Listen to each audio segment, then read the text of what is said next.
Hello, Michael Swain here after Kansas football's 35-31 loss to Arizona State here in Tempe. And I feel like we should all be Bill Murray in this instance. It feels like we're all starting in Groundhog Day, doesn't it? You know, another week and a lot of the same issues that we've seen over the first half of the season. And I don't know about you watching the video, but it does feel crazy to say we're halfway through this season. I don't know if this has flown by or crawled by, but here we are in early October and we're talking about the same things, or we're going to talk about the same things that we saw in early September. A lot of the same issues, and I think there are also new issues that arise as KU heads into its bye week. First and foremost, another disappointing end to a game, right? KU has really struggled to end halves this season. That continued today, both at the end of the first half and at the end of the game. And I think that's probably where we should just start, is the end of the game. You know, KU takes the lead off an explosive pass, something that KU really has not done a lot of this season, and they're able to get the touchdown, right? You go up 3 with 2:04 to play, and it's up to the defense, and that is something that the defense has not done super well this year. And I don't know how maybe you felt watching the game, but for me watching it, I did not have a ton of confidence in KU's defense. I think Arizona State at that point had scored on successive drives, I think maybe 3 in a row. I haven't had the chance to dive into that quite yet. A lot's happened post-game, but it's one of those where it didn't feel like that was on the cards for KU, and for me it felt more of a question of at what point can Kansas get something close to a stop, or can time help Kansas out? And it didn't in the end. You know, I think you got to give credit to Scatabo for Arizona State. I mean, he's a good player, and he had a really good game. Like, you look at his stat line at the end of the day. I don't have the final numbers, but I remember glancing at that before the post-game press conference, just thinking, man, he had a really good game, and Kansas really struggled to stop him. And for me, like, I look at the final drive, and I just noticed, you know, Taylor Davis is out there, and he's a redshirt freshman safety. You know, one of the first guys that was a part of a Leipold recruiting class, and he is out there because KU just doesn't have depth. And I think you saw that at a few different spots here. You know, I can point to the linebacker core today. Tywan Berryhill and J.B. Brown combined to play almost every snap. I think J.B. missed 3. Tywan didn't miss a snap. You can't do that in this heat. KU doesn't have depth at linebacker. At safety, you've got a redshirt freshman playing the final drive of the game because Devin Dye left because he's banged up. Jalen Dye didn't make the trip. And you got Marvin Grant playing a different position. And so you're just seeing the limitations right now. And for KU, you know, in the end, and this is nothing against Taylor Davis. Let me make this very, very clear. This is just observing who's on the field at a certain point in time in the game. And that's really what KU's biggest struggle is right now, is they can't finish games. And now the bye week comes at a decent time because it gives the chance for maybe some of these players to get healthy. But KU can't get stops when it matters. That's a big issue, because KU has been in one-score games, and when you're in one-score games, your defense is going to have to get a stop when it matters, and KU's defense has not done that. So there's that part of it at the end of the game. Now I can look at the other side at the end of the first half, and I mean, it's quite literally just the same old story we've seen. KU gets conservative, tries to throw the ball on first down, and it's incomplete to Jared Casey. That stops the clock. Then you go run, punt. And then Arizona State has time. They drive. You know, some guys have bad drives. You know, Kobe Bryant, I think, is flagged twice in 3 plays. And that helps Arizona State move the ball. And now KU has allowed, get this is a crazy stat. KU's allowed 38 points. 38 points in the final 2 minutes of first halves this season. And that's really, you can take out the Lindenwood game because they didn't score a touchdown. So against Power 5 programs, FBS programs, probably a better way to put it, 5 games, almost 8 points a game at the end of a first half. I mean, the middle 8 are the most important minutes of the game before you get to the Final Four. And KU's consistently lost those opportunities. And I think it's just, you can't pin this on one thing. It's not on the offensive coordinator, it's not on the defensive coordinator, it's not on one player, it's not on one position group. The whole operation isn't working, and it is not operating at a high level. There are moments when it happens. You know, KU has times in a game when you're like, okay, this is looking better. And then something goes wrong. There's a fake punt on 4th down. There's, you don't take advantage of turnovers. This is 2 straight weeks now where the Kansas offense has been unable to capitalize when the defense gets a stop. And so it's just not comprehensive football that's being played here.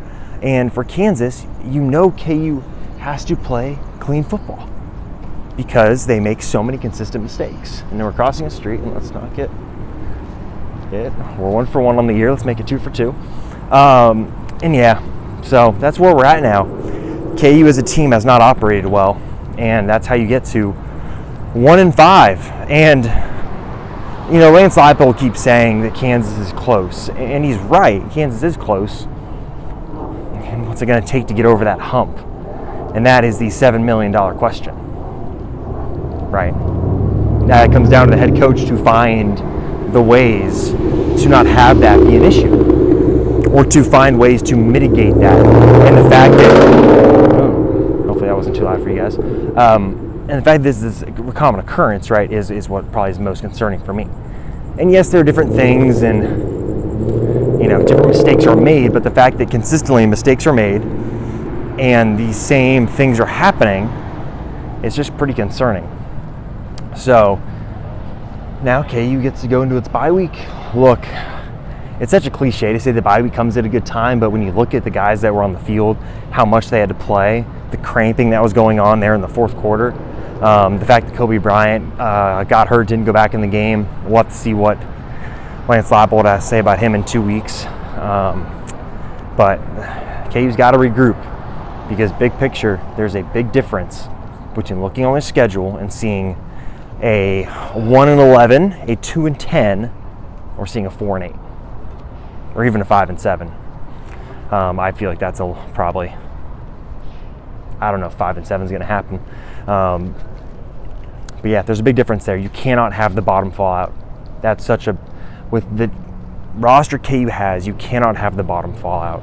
That would be bad on so many levels. It would be terrible for recruiting, which is what you're going to have to do to replace so many players you're about to leave. It'd be terrible for fundraising for the new stadium. It'd be terrible for fundraising for NIL, so you can pay some of those new players, especially through the portal. And then you're basically, you're in a really precarious position. And so for KU, all right, now I'm going to get lost here. All right, there we go. So for KU, they have to respond coming out of the bye week. There cannot be a quit factor. That's really key. And so I think coming out of the bye week strong, super important. If we want to talk about positives, look, I think that was Jalen Daniels' best game of the season. He still has these periods in games where it feels like the accuracy leaves him a little bit.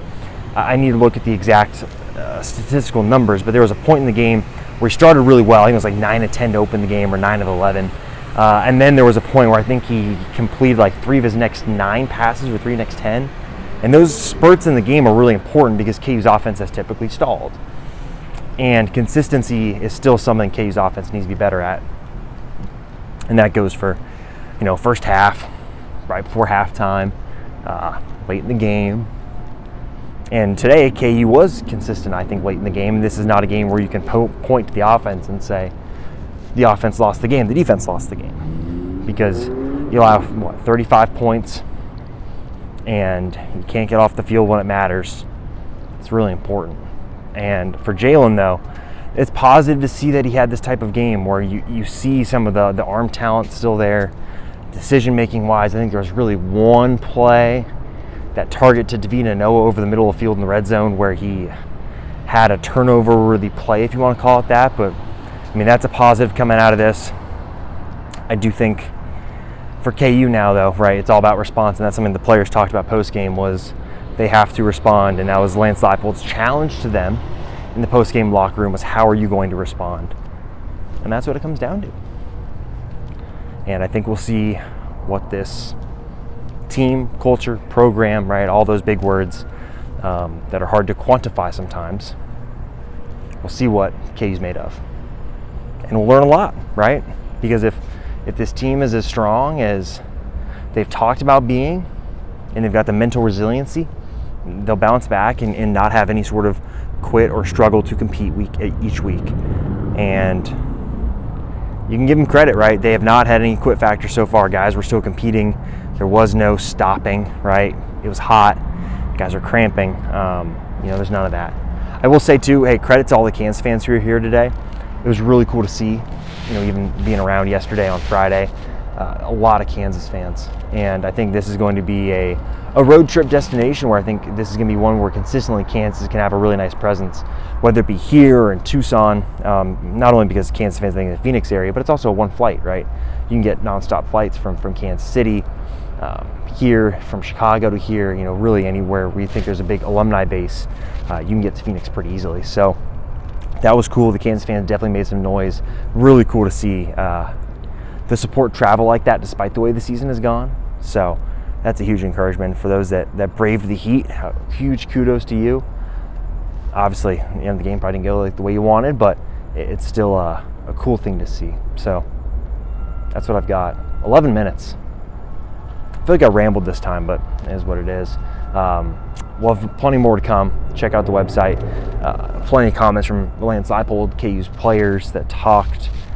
It's bye week time, and yeah, lots to talk about. We'll have a podcast with Kevin Flaherty. I think Sunday night, that's when we'll end up probably doing it, so make sure you keep on the lookout for that. As always, thanks for watching the videos. It means a lot to me. It's cool to see that the channel continue to grow, and we'll continue posting.